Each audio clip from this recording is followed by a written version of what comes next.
Hello friends, welcome to our YouTube channel your b.sc guide. आज के इस video में हम b.sc थर्ड सेमेस्टर केमिस्ट्री के यूनिट 1 जो कि केमिकल काइनेटिक्स है उसको पूरा डिटेल में पढ़ने वाले हैं। ये क्लास फर्स्ट होने वाली है और बाकी की क्लास भी जल्दी से जल्दी अपलोड हो जाएगी। ठीक, यूनिट 1 मैंने आप लोगों को बताया हुआ है कितना ज़्यादा इम्पॉर्टेंट है। केमिकल काइनेटिक्स नेम है और बुक का नाम है chemical dynamics and coordination chemistry. इसका सिलेबस मैंने करा दिया है। मोस्ट इम्पॉर्टेंट यूनिट, चैप्टर्स और टॉपिक, कौन सा यूनिट मोस्ट इम्पॉर्टेंट है जिसे पढ़कर हमको एग्ज़ाम में बहुत अच्छे मार्क्स मिलेंगे, कौन सा यूनिट हमें सबसे पहले पढ़ना चाहिए, कौन से यूनिट से हमें ज़्यादा क्वेश्चन बनते हैं, कौन सा टॉपिक जो मोस्ट इम्पॉर्टेंट यूनिट के कौन कौन से टॉपिक हमें पढ़ लेना चाहिए जिससे लॉन्ग क्वेश्चन बनते हैं, शॉर्ट क्वेश्चन बनते हैं, ये सब मैंने ऑलरेडी चैनल पे करा दिया हुआ है। तो लेक्चर 1 आपको सिलेबस वाली वीडियो मिल जाएगी। सबसे पहले आप लोग अपने यूनिवर्सिटी का सिलेबस मैच कीजिए। अगर आपकी यूनिवर्सिटी का सिलेबस मैंने जो प्रोवाइड किया है उससे मैच करता है तो बस आप लोग सारी सीरीज़ को फॉलो कीजिए। फिर उसके बाद मोस्ट इम्पॉर्टेंट यूनिट देख लीजिए, टॉपिक देख लीजिए, कौन सा यूनिट मोस्ट इम्पॉर्टेंट है, किसे पढ़ के हमको एग्ज़ाम में अच्छे मार्क्स मिलने वाले हैं। इसीलिए मैंने आप लोगों को सिलेबस भी करा दिया है और केमिस्ट्री का most important chapter unit topic भी करा दिया हुआ है। ठीक, आपको लेक्चर मिल जाएगा। कहाँ पर मिलेगा आपको? मेरे चैनल पे जाएंगे, b.sc थर्ड सेमेस्टर केमिस्ट्री की प्लेलिस्ट बनी हुई है, वहाँ पर आपको सबसे पहला वीडियो सिलेबस के ऊपर मिल जाएगा जो कि काफ़ी इंपॉर्टेंट है। उस पर मैंने आप लोगों को क्लास के अपडेट्स के बारे में भी बहुत सारी चीज़ें बताई हुई हैं। फिर most important chapter unit topic में भी मैंने आप लोगों को बहुत कुछ बताया हुआ है, आप लोग जा कर के ज़रूर देखिएगा। फिर उसके बाद मैंने आप लोगों को फ़िज़िक्स और मैथ्स का भी प्रोवाइड कर दिया हुआ है, तो आप लोग अगर फ़िज़िक्स और मैथ्स भी पढ़ना चाहते हैं तो आपको मेरे चैनल पर मिल जाएगी। इसमें भी आप लोगों को syllabus, most important chapter unit topic सब कुछ मिल जाएगा।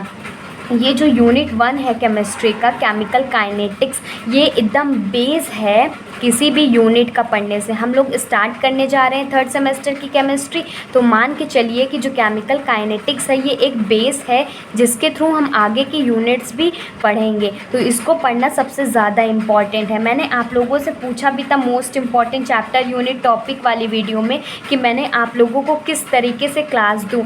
आप लोगों को शॉर्ट फॉर्म में टॉपिक वाइज क्लास चाहिए या पूरा वन शॉट चाहिए? तो बहुत बच्चों ने रिप्लाई किया, बहुत बच्चों ने रिप्लाई नहीं किया। तो मैंने ये सोचा है कि अब मैं आप लोगों को जो क्लासेस हैं वो टॉपिक वाइज ही प्रोवाइड करूं। अगर आप लोग चाहते हैं मैं आप लोगों को टॉपिक वाइज क्लास प्रोवाइड करूं, उसके लिए नीचे कमेंट करिएगा। मैं आप लोगों के सारे कमेंट्स पढ़ती हूं, जिसका ज़्यादा होगा मैं आप लोगों को उसी हिसाब से प्रोवाइड करूँगी। अगर वन शॉट वाले बच्चे ज़्यादा होंगे तो मैं पूरा चैप्टर को वन शॉट में प्रोवाइड करूँगी।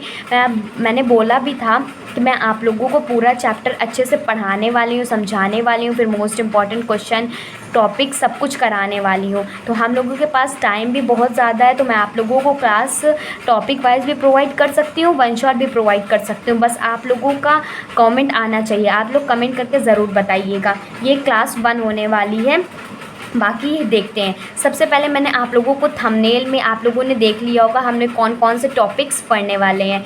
तो सबसे पहले देखते हैं इंट्रोडक्शन हम लोग देखेंगे कि केमिकल काइनेटिक्स में हमें क्या पढ़ना चाहिए, ये केमिकल काइनेटिक्स से हम क्या समझते हैं। तो सबसे पहले देखिए केमिकल का मतलब क्या होता है। जो हम लोग लैब्स में केमिकल्स का यूज़ करते हैं वही सारी चीज़ें हैं इसमें। तो केमिकल से हम लोग क्या समझते हैं, ये जो केमिकल काइनेटिक्स जो चैप्टर है, ये यूनिट जो है, ये आप लोगों ने क्लास 12th में भी पढ़ा होगा। उसमें बहुत सारे रिएक्शंस पढ़े होंगे, ज़ीरो ऑर्डर, फर्स्ट ऑर्डर, मैं सब कुछ आप लोगों को कवर कराने वाली हूँ। जितने मोस्ट इंपॉर्टेंट टॉपिक हैं मैं आप लोगों को सब कुछ करवाने वाली हूँ। आर्हीनियस इक्वेशंस हैं उसको भी मैं आप लोगों को सब कुछ प्रोवाइड करने वाली हूँ। इसके लिए आप लोगों को सबसे पहले चैनल को सब्सक्राइब करना पड़ेगा और नोटिफिकेशन बेल है उसको ऑल पे सेलेक्ट ज़रूर करना पड़ेगा, क्योंकि जैसे मेरी वीडियो आती है मंडे टू फ्राइडे आती है, शाम को 6 बजे आती है। तो आपको सबसे पहले क्लास की वीडियो अपडेट मिल जाएगी, आप लोगों को नोटिफिकेशन मिल जाएगा, आप लोग क्लास ज्वाइन कर लीजिएगा। ठीक, तो सबसे पहले हम देखते हैं जो केमिकल काइनेटिक्स जो यूनिट है इसका मतलब क्या है, आखिरकार इसका क्यों हमें दिया गया है। तो जो केमिकल है, केमिकल से आप लोग समझ रहे होंगे कि केमिकल रिएक्शन हो गया, किसी भी बहुत अलग अलग टाइप के केमिकल्स इसमें यूज़ होने वाले हैं। और काइनेटिक्स का क्या मतलब होता है, काइनेटिक्स का मतलब होता होता है स्पीड कह सकते हो, कितनी स्पीड से वो केमिकल रिएक्शन हो रहे हैं, या रेट ऑफ रिएक्शन बोल सकते हैं कि कैसा रिएक्शन का रेट है, मतलब कैसी उसकी स्पीड है। तो हम लोग एक बार और बता देती हूँ मैं, आप वीडियो को स्किप मत कीजिएगा, वीडियो को पूरा देखिएगा, बीच बीच में जितनी इन्फॉर्मेशन देते रहती हूँ सबको नोट डाउन करते हुए चलिएगा। और मैं आप लोगों को बता देती हूँ, इस बार मैं नोट्स नहीं प्रोवाइड करने वाली हूँ। इस बार आप लोगों को कॉपी पेन ले लीजिए, कोई एक मोटी सी कॉपी ले लीजिए, उसमें केमिस्ट्री कर लीजिएगा, फिजिक्स और मैथ्स भी चलते हैं तो उसके लिए भी अलग अलग कॉपी कर लीजिएगा, नोट्स बनाते हुए चलिएगा। मैंने आप लोगों को सेकेंड सेमेस्टर में भी बोला था, बहुत बच्चों ने बनाया था और वो समझ रहे हैं कि नोट्स बनाने का कितना ज़्यादा हेल्पफुल उनको एग्ज़ाम के टाइम पे हुआ है। तो मैं इस बार भी कह रही हूँ थर्ड सेमेस्टर में भी आप स्टार्टिंग से नोट्स बनाते हुए चलिएगा, ताकि आप लोगों को लास्ट में कोई भी तरह की प्रॉब्लम ना हो। मैं आप लोगों को शॉर्ट में लिखवाती हूँ, जितना इंपॉर्टेंट होता है उतना ही लिखवाती हूँ, जिस वे से लिखवाती हूँ उसी वे से आप लोगों को लिखना है, जितना लिखवाती हूँ उतना ही लिखना है और उसको लिख कर आप लोगों को पूरे मार्क्स मिलने वाले। तो इसीलिए कह रही हूँ सबसे पहले वीडियो को पॉज कर लीजिए, कॉपी पेन ले लीजिए, नोट्स साथ साथ बनाते हुए चलिए। ठीक, स्क्रीनशॉट लेके आप एग्ज़ाम में तो स्क्रीनशॉट थोड़ी ना चिपका देंगे, तो आप लोगों को लिखने की भी हैबिट हो जाएगी और आप लोगों को टॉपिक भी अच्छे से रिमेंबर हो जाएगा, मेरी सारी बातें भी ध्यान में रहेंगी। तो सबसे पहले केमिकल से हम लोग क्या समझते हैं? केमिकल से हम लोग समझते हैं, जैसे मैं आप लोगों को सीक्वेंस से नोट्स बनाते हुए चलूँगी वैसे आप लोग भी बनाइएगा। केमिकल काइनेटिक्स यूनिट डालिएगा आप लोग, फिर उसके बाद इंट्रोडक्शन से नोट्स बनाते हुए चलिएगा। केमिकल से मतलब होता है केमिकल रिएक्शंस, केमिकल रिएक्शंस। थोड़ा बैकग्राउंड नॉइस आ रही होगी तो वो फ़ैन की वॉइस है, तो आप लोग थोड़ा इग्नोर कीजिएगा क्योंकि इधर बहुत ज़्यादा गर्मी पड़ रही है, तो मैं इतना एफ़र्ट नहीं होगा कि मैं आप लोगों को वैसे पढ़ा सकूं, तो इसीलिए आप थोड़ा मैनेज कर लीजिएगा। केमिकल का मतलब होता है केमिकल रिएक्शन कितने टाइप्स के हो रहे हैं। और जो ये काइनेटिक्स का मतलब होता है, काइनेटिक्स एक तरह का ग्रीक वर्ड है जो कि ग्रीक वर्ड से लिया गया है। इसका मतलब होता है रेट, या कह सकते हो स्पीड, या रेट ऑफ रिएक्शन कह सकते हो। ये इसका मतलब हो गया स्पीड कह लो, या रेट कह लो, या रेट ऑफ रिएक्शन। ये जो लिया गया है ये एक ग्रीक वर्ड से लिया गया है, ग्रीक वर्ड से लिया गया, और वो ग्रीक वर्ड था काइनेसिस। तो आप लोगों को इतना समझ में आ गया होगा। केमिकल काइनेटिक्स, केमिकल का मतलब होता है केमिकल रिएक्शंस किस तरह के हो रहे हैं, और काइनेटिक्स का मतलब होता है किस स्पीड से हो रहे हैं, क्या उसका रेट होगा, क्या टाइमिंग होगा, रेट ऑफ रिएक्शन क्या होगा। ये एक ग्रीक वर्ड से लिया गया है जो कि है काइनेसिस। आप लोगों को शॉर्ट में इंट्रोडक्शन बता दिया मैंने आप लोगों को। अब जो मैं आप लोगों को जितने भी टॉपिक पढ़ाने वाली हूँ सारी मोस्ट इम्पॉर्टेंट है और सारे इम्पॉर्टेंट से क्वेश्चन बनते हैं, तो आप लोग वीडियो को पूरा देखिएगा और बिल्कुल भी स्किप मत कीजिएगा। अब जो सेकंड इसमें टॉपिक डाल लीजिएगा, आप मेरे साथ ही नोट डाउन करते हुए चलिए, आपकी नोट्स भी प्रिपेयर हो जाएगी और बाकी आप लोगों को सारे रिएक्शन, सारे जो इम्पॉर्टेंट टॉपिक्स हैं सब कुछ अच्छे से रिमेंबर भी हो जाएगा। तो नेक्स्ट टॉपिक डालेंगे टाइप्स ऑफ रिएक्शंस। अब हम लोग केमिकल रिएक्शन के बारे में पढ़ तो रहे हैं, अब हम इसमें जानेंगे कितने टाइप्स के रिएक्शन होते हैं। कुछ रिएक्शन बहुत ही फास्ट रिएक्शन होते हैं, कुछ रिएक्शन बहुत ही स्लो रिएक्शन होते हैं। क्यों फास्ट होता है, क्यों स्लो होता है, ये भी हम लोग जानेंगे। तो लिखेंगे टाइप्स ऑफ रिएक्शन, काफ़ी इम्पॉर्टेंट होने वाला है, तो आप लोग प्लीज़ पूरा देखिएगा वीडियो और नोट्स बनाते हुए चलिए। ठीक, तो टाइप्स ऑफ रिएक्शन, दो टाइप से रिएक्शन हो सकते हैं। केमिकल रिएक्शन जो होते हैं दो टाइप से हो सकते हैं, या कोई रिएक्शन फास्ट हो जाएगा या कोई रिएक्शन स्लो होगा। फास्ट क्यों होगा, क्योंकि अगर उसमें कोई चीज़ कंपाउंड को ऐड करते हैं जो कि रिएक्शन को पूरा फास्ट कर देता है तो वो फास्ट रिएक्शन के अंदर आता है। जैसे कि हम लोग देखे होंगे कोई भी आयनिक कंपाउंड होता है वो फास्ट रिएक्शन शो करता है, क्योंकि उसमें कुछ ना कुछ आयंस प्रेजेंट होते हैं, पॉजिटिव नेगेटिव चार्ज प्रेजेंट होता है जो कि रिएक्शन को बहुत ही जल्दी फास्ट कर देता है। और जो दूसरा रिएक्शन होता है वो स्लो रिएक्शन होता है, जिसका रेट जो होता है वो स्लो होता है, कम टाइम में कवर होता है। तो इस टाइप के रिएक्शन होंगे। तो इसमें टाइप्स ऑफ रिएक्शन में हम लोग दो बना लेंगे। सबसे पहले कौन सा रिएक्शन होता है, फास्ट रिएक्शन, और दूसरा कौन सा होता है, स्लो रिएक्शन, दो टाइप के रिएक्शंस होते हैं, एक फास्ट रिएक्शन होता है, एक स्लो रिएक्शन होता है। फास्ट रिएक्शन क्या होता है, जो कि बहुत तेज़ी से कंप्लीट हो जाए उसे फास्ट रिएक्शन कहते हैं। जैसे कि कोई भी आयनिक कंपाउंड है वो बहुत ही फास्ट तरीके से कंप्लीट हो जाता है। कोई भी आयनिक रिएक्शन कह सकते हो कि होता है, वो बहुत फास्ट तरीके से हो जाता है, तो वो फास्ट रिएक्शन के अंदर आता है। और जो स्लो में होता है कि उसका रेट ऑफ रिएक्शन कम होता है। फास्ट रिएक्शन में लिखेंगे the chemical reaction which complete with high rate of reaction। R का मतलब है रेट ऑफ रिएक्शन, रेट।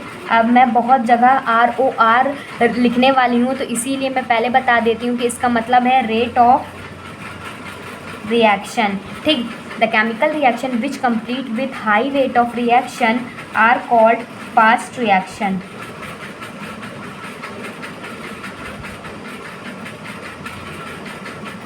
ऐसा रिएक्शन जो कि बहुत ही तेज़ी से होता है उसी को हम लोग फास्ट रिएक्शन कहते हैं। इसमें एग्जाम्पल डाल लो, जैसे कि कोई भी आयनिक रिएक्शन होता है, जैसे कि Na हो गया और Mg हो गया। Na के ऊपर पॉजिटिव चार्ज होता है, Mg के ऊपर 2 पॉजिटिव चार्ज होता है। पोटेशियम हो गया, Ca हो गया, 2 पॉजिटिव चार्ज होता है। तो ये जो आयनिक कंपाउंड में जो होता है रिएक्शन बहुत ही तेज़ी तरीके से होता है, क्योंकि इसमें आयनाइज्ड होते हैं, आयंस होते हैं जो कि बहुत तेज़ी तरह से रिएक्शन करते हैं। तो ये फास्ट रिएक्शन हो गया। अब स्लो रिएक्शन में क्या लिखेंगे, ऐसा रिएक्शन जिसका जो कंप्लीट होता है लो रेट ऑफ रिएक्शन के साथ, उसे हम लोग क्या कहते हैं, स्लो रिएक्शन कहते हैं। बस इसी तरीके से कभी कभी एग्ज़ाम में पूछ भी लिया करता है कि फास्ट रिएक्शन क्या होता है, स्लो रिएक्शन क्या होता है। तो बस आप लोगों को इंट्रोडक्शन में कम से कम थोड़ा सा पता होना चाहिए क्या ये टॉपिक कह रहा है, क्या ये यूनिट कह रहा है। तो इसमें लिखेंगे the chemical reaction which complete with low rate of reaction are called slow reaction. आप वीडियो को पॉज करके नोट डाउन भी कर सकते हैं, वो आप लोगों के लिए ज़्यादा अच्छा होगा। देखिए, जितने भी हमारे ऑर्गेनिक कंपाउंड्स होते हैं उनमें जो रिएक्शंस होते हैं तो वो ज़्यादातर स्लो ही होते हैं। तो मैंने आप लोगों को बताया भी हुआ है कि जो ऐसे कंपाउंड जो कि धीरे तरीके से हो, स्लो मेथड से हो, स्लो रिएक्शन करें तो वो स्लो रिएक्शन में आते, जो फास्ट रिएक्शन करें वो फास्ट में आते। तो इसमें एग्जांपल डाल सकते हैं organic compound reactions, organic compound reaction. Hope आप लोगों को इतना सा समझ में आ गया होगा। एक बार मैं आप लोगों को फिर से समझाने की कोशिश करती हूँ, पूरा आप लोगों को अच्छे से क्लियर हो जाए और आप लोग अच्छे से समझ जाए। बस मुझे और कुछ नहीं चाहिए, आप लोगों का एग्ज़ाम भी अच्छे तरीके से हो जाए। देखो, मैं सबसे पहले मैंने आप लोगों को क्या पढ़ाया, केमिकल काइनेटिक्स, जो कि यूनिट का नाम है, इसके बारे में पता होना चाहिए। केमिकल का मतलब होता है केमिकल रिएक्शन, काइनेटिक का मतलब होता है स्पीड, रेट या रेट ऑफ रिएक्शन कह सकते हैं। ये ग्रीक वर्ड से लिया गया है जिसका नाम है काइनेसिक्स।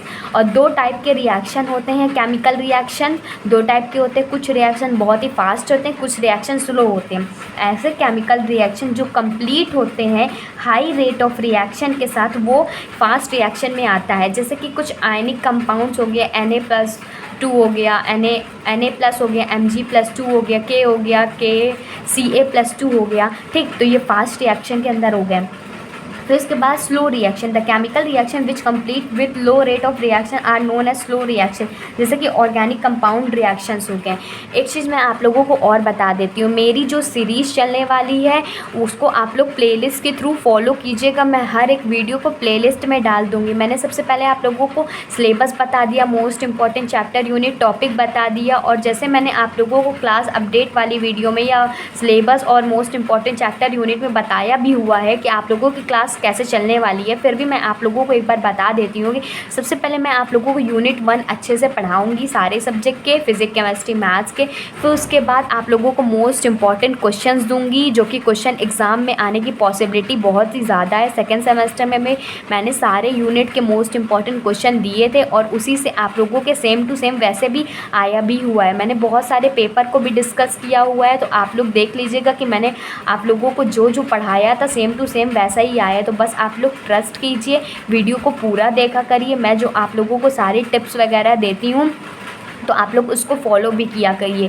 एक प्लेलिस्ट बनी हुई है एग्ज़ाम टिप्स और ट्रिक्स की, वहाँ पर आप लोगों को एग्ज़ाम से रिलेटेड सारी टिप्स और ट्रिक्स मिल जाएगी। और इसकी क्लास की वीडियो है तो शाम को 6 बजे आती है, मंडे टू फ्राइडे आती है। आप लोगों को सारी क्लासेस मिल जाएगी और सारी क्लासेस अटेंड करना है, काफ़ी इंपॉर्टेंट है। ये यूनिट 1 की पहली क्लास है। अब जो नेक्स्ट क्लासेस आने वाली है वो काफ़ी ज़्यादा इंपॉर्टेंट होने वाली है। ठीक, ये भी क्लास काफ़ी ज़्यादा इंपॉर्टेंट है। हमने पढ़ लिया इंट्रोडक्शन में केमिकल काइनेटिक्स क्या होता है, टाइप्स ऑफ रिएक्शन क्या होता है। अब जो नेक्स्ट टॉपिक है उसमें आगे देखते हैं।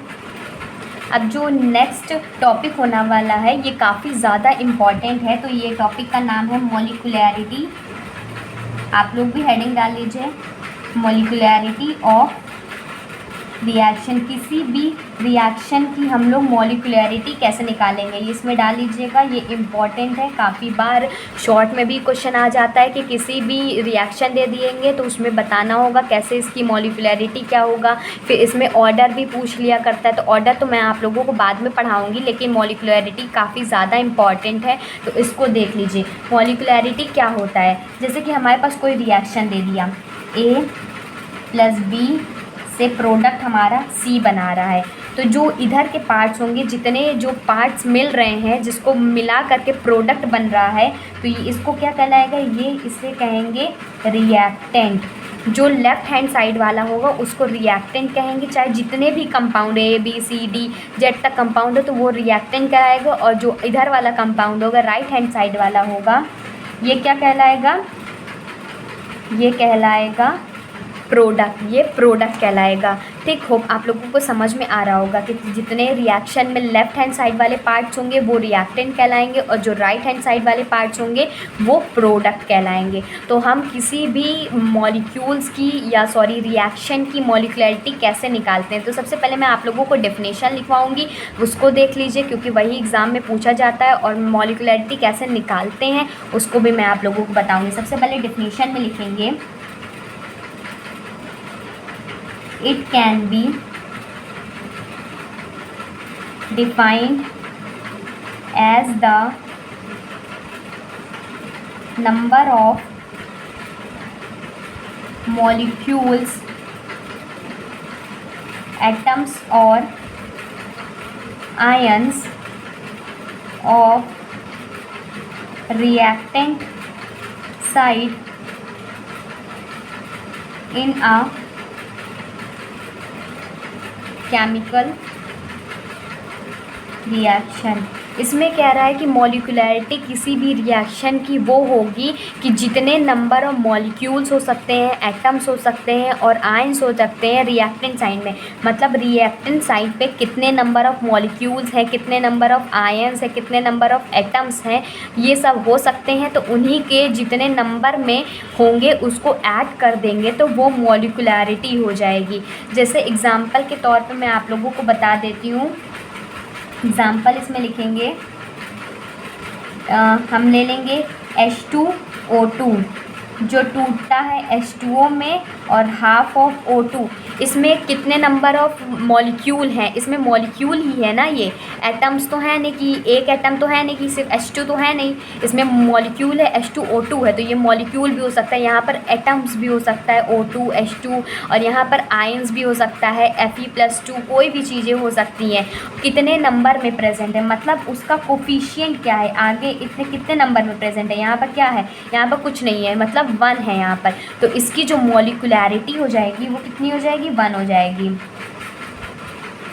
मॉलिक्युलैरिटी कितनी हो जाएगी, 1 हो जाएगी। मतलब कितने नंबर में एटम्स, मॉलिक्यूल या आयंस प्रेजेंट है लेफ्ट हैंड साइड में या रिएक्टेंट साइड में, वही उसकी मॉलिक्युलैरिटी हो जाएगा। अगर यहाँ पर 2 होता, 2H2O2 होता तो मॉलिक्युलैरिटी 2 हो जाती, 3 होता तो यहाँ 3 हो जाता, यहाँ पर कुछ नहीं है, आगे कुछ नहीं है, तो इसीलिए मॉलिक्युलैरिटी 1 हो गई।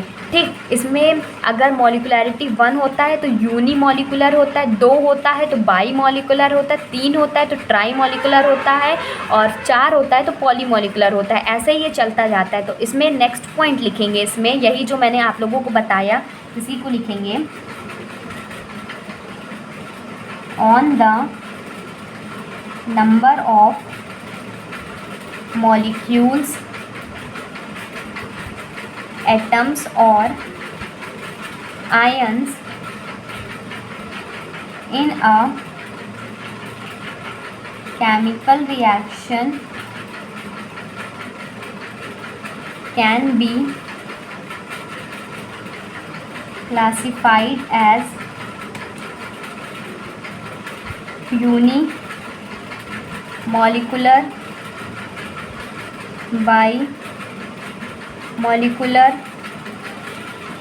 Try-molecular and so on.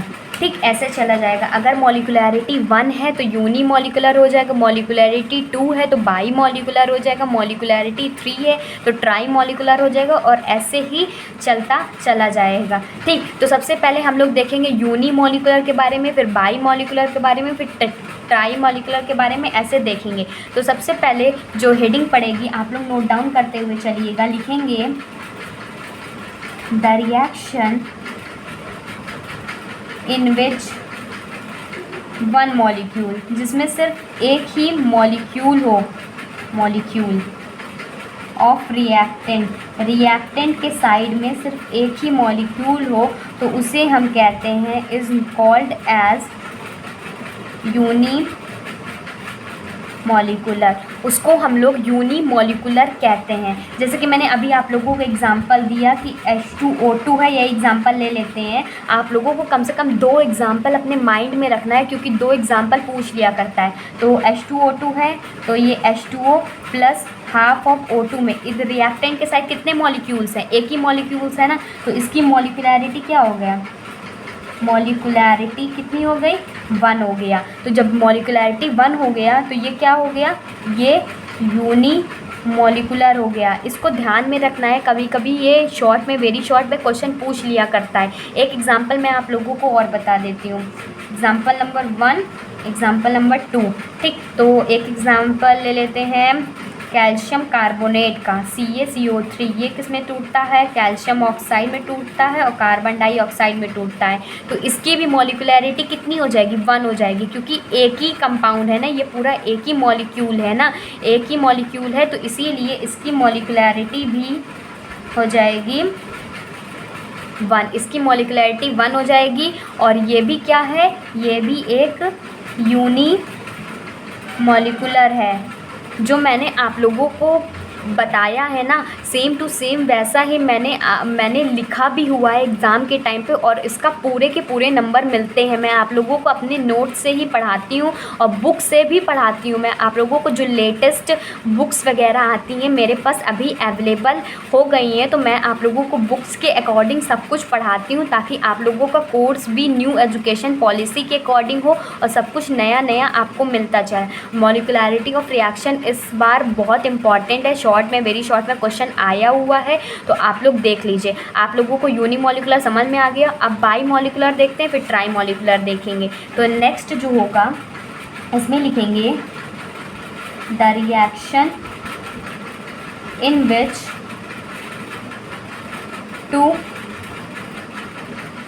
Two molecules of reactant. और जैसे मैं बता रही हूँ ना, आप लोग वैसे ही लिखिएगा, एकदम सिंपलेस्ट लैंग्वेज आप लोगों को लिखवा रही हूँ, ताकि आप लोगों को एग्ज़ाम के टाइम भी अच्छे से रिमेंबर हो। मैंने जो पढ़ा था मुझे अभी तक भी रिमेंबर है, इसी तरह आप लोग भी पढ़िए ताकि आप लोगों को भी रिमेंबर हो। बहुत ही ईजी लैंग्वेज में लिखवा रही हूँ ताकि आप लोगों को अच्छे से याद हो जाए। अगर 2 मॉलिक्यूल होंगे रिएक्टेंट के साइड में, तो उसे हम कहेंगे are called as bimolecular reaction. इसे हम बाई मॉलिक्यूलर रिएक्शन कहेंगे। इसका एग्जाम्पल देख लेते हैं। इसका एग्जाम्पल हो गया, अगर हम H2Cl2 मिला दें तो 2HCl बन जाएगा। दो मॉलिक्यूल, हाँ ठीक, ये हो जाएगा। इसका एग्जांपल अब देखिए, रिएक्टेंट के साथ कितने मॉलिक्यूल्स है? 2 मॉलिक्यूल्स है, एक H2 है, एक Cl2 है। तो इसकी मॉलिक्यूलैरिटी के रिएक्टेंट के साइड ही देखना है, ना कि प्रोडक्ट के साइड। हमेशा रिएक्टेंट के साइड देखिएगा कितने मॉलिक्यूल्स वहाँ पर प्रेजेंट हैं, ठीक। तो ये आपकी मॉलिक्यूलैरिटी बताती है। तो इधर रिएक्टेंट के साइड 2 मॉलिक्यूल्स प्रेजेंट है, एक H2 है, एक Cl2 है। तो इसकी मॉलिक्यूलैरिटी कितनी हो जाएगी? 2। मॉलिक्यूलैरिटी कितनी हो जाएगी? 2। तो ये क्या हो जाएगा? ये बाई मॉलिक्यूलर हो जाएगा, ठीक। एक एग्जांपल और बता देती हूँ। इसमें 2 मोल्स ऑफ NH3, बहुत बच्चे इसमें भी कंफ्यूज हो जाते हैं कि इसमें एक मॉलिक्यूल है, एक कंपाउंड है। तो इसमें भी देखिए, यहाँ पर सिर्फ NH3 है। NH3 मतलब, अब देखिए यहाँ पर देखिए कितना कंपाउंड दिख रहा है, एक कितने मॉलिक्यूल दिख रहे हैं? एक मॉलिक्यूल दिख रहा है ना, एक NH3 है, मतलब एक कंपाउंड है।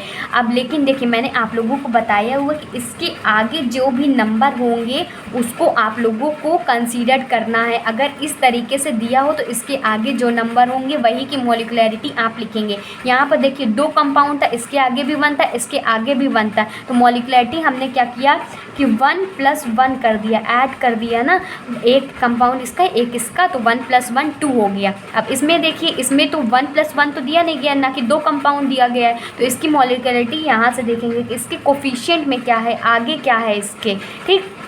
तो इसकी क्या है? इसकी भी मॉलिक्यूलैरिटी 2 हो जाएगा और ये बाई मॉलिक्यूलर हो जाएगा। 2 एग्जाम्पल हमेशा ध्यान में रखिए, क्योंकि एग्ज़ाम के टाइम पे 2 एग्जाम्पल के थ्रू आपसे पूछ सकता है कि क्वेश्चन ऐसे आ सकता है कि मॉलिक्यूलैरिटी ऑफ रिएक्शन क्या होता है, यूनी मॉलिक्यूल्स क्या होता है, आप लोगों को बताना होगा, बाई मॉलिक्यूल्स, ट्राई मॉलिक्यूल्स बताना है। तो ये काफ़ी इंपॉर्टेंट है। मैं जो आप लोगों को पढ़ाती हूँ उतना ही पढ़ाती हूँ, ताकि आप लोगों को एग्ज़ाम में कोई भी प्रॉब्लम ना हो सके, ठीक। अब जो हमने बाई मॉलिक्यूल देख लिया, अब ट्राई मॉलिक्यूल देखते हैं। तो लिखेंगे the reaction in which 3 molecules of reactant side are called as tri-molecule reaction. Reactant के साइड पे अगर 3 मॉलिक्यूल्स प्रेजेंट होते हैं तो वो ट्राई मॉलिक्यूल रिएक्शन में आता है। इसका एग्जांपल देख लेते हैं। इसका एग्जांपल हम ले लेते हैं HgCl2, SnCl2, Hg2Cl2, SnCl4, Hg2 है 2, ठीक। ये बैलेंस हो गया। सबसे पहले आप लोगों को बैलेंस रिएक्शन ही दिया जाएगा, आप लोगों को अच्छे से याद कर लेना है। देखिए यहाँ पर कितने मॉलिक्यूल्स है, देखिए 2 मॉलिक्यूल्स तो इसके ही हो गए और 1 मॉलिक्यूल्स इसका हो गया। तो इसकी मॉलिक्यूलैरिटी कितनी होगी? होप आप लोगों को समझ में आ रहा होगा। अगर समझ में आ रहा है तो जल्दी से जल्दी लाइक कर दीजिए। आप लोगों के लाइक से मुझे भी मोटिवेशन मिलता है। मैं आप लोगों के लिए काफ़ी सारी वीडियोज़ बनाती हूँ, तो आप लोग लाइक करेंगे तो मुझे भी मोटिवेशन मिलेगा कि हाँ, मैं जो आप लोगों को पढ़ा रही हूँ समझ में आता है। और आप लोग कमेंट ज़रूर किया करिए। कोई भी क्लास से रिलेटेड कोई भी क्वेरी होती है, ये 2 हो गया। इसको देख लीजिए पहले, फिर बताती हूँ आप लोगों को। 3 हो गए मॉलिक्यूलैरिटी। देखिए क्लास से रिलेटेड कोई भी क्वेरी होती, कोई भी चीज़ क्लास में नहीं समझ में आती, आप लोग प्लीज़ कमेंट करा करिए। मैं आप लोगों के सारे कमेंट्स का रिप्लाई भी करती हूँ। आप लोगों को अच्छा लगता है, आप लोगों को हेल्प मिलती है, दिल से अच्छा लगता है, तो आप लोग लाइक ज़रूर किया करिए और कॉमेंट ज़रूर किया करिए, ठीक। ताकि मुझे भी पता चल सके कि मैं आप लोगों को जो कॉन्टेंट प्रोवाइड करती हूँ, जो मैं आप लोगों को पढ़ाती हूँ, वो समझ में आता है। सेकेंड सेमेस्टर में बहुत सारे बच्चों ने मेरा साथ दिया था, बहुत सारे बच्चों ने लाइक्स किया था, कमेंट किया था, और जो मैंने आप लोगों को पढ़ाया हुआ सेम टू सेम वैसा भी आया हुआ है। बहुत सारे बच्चों का रिव्यू भी आया हुआ था। अगर आपको यकीन नहीं हो रहा है तो आप मेरे कम्युनिटी सेक्शन में जाइएगा, कम्युनिटी टैब में जाइएगा, उसमें मैंने बहुत सारे बच्चों का स्क्रीनशॉट लेके भी उसमें पोस्ट किया हुआ है। ताकि आप लोगों को पता चल सके कि मैं आप लोगों को रियल कंटेंट देती हूँ, बेस्ट कंटेंट देती हूँ, वही पढ़ाती हूँ जो एग्ज़ाम में आता है। तो आप लोग लाइक शेयर ज़्यादा किया करिए और उन बच्चों तक भी शेयर कर दीजिए। क्लास 3rd सेमेस्टर की स्टार्ट हो गई है, अब नॉन स्टॉप क्लास होती रहेगी, बेस्ट कंटेंट दूँगी, आप लोगों का एग्ज़ाम भी बहुत अच्छे तरीके से हो जाएगा। इसका समझ में आया? इसमें 3 मॉलिक्यूल्स थे, ये 2 है, ठीक, 2Hg है और ये SnCl2 है। यहाँ पर 2 था, यहाँ पर 1 है, तो 1 मॉलिक्यूल, 2 मॉलिक्यूल इसका, 1 मॉलिक्यूल इसका, तो मॉलिक्युलरिटी कितनी होगी? 3 हो गई और ये ट्राई मॉलिक्यूलर हो गया। इसका एक एग्जांपल और दे देती हूँ आप लोगों को, 2NO + O2, इसकी मॉलिक्युलरिटी बताइए कितनी होगी? जल्दी जल्दी बताइए। 2 मॉलिक्यूल इसका, 1 मॉलिक्यूल इसका, तो इसकी मॉलिक्युलरिटी कितनी हुई? इसकी मॉलिक्युलरिटी भी 3 हो गई। मॉलिक्युलरिटी कितनी होगी? 2 1 3।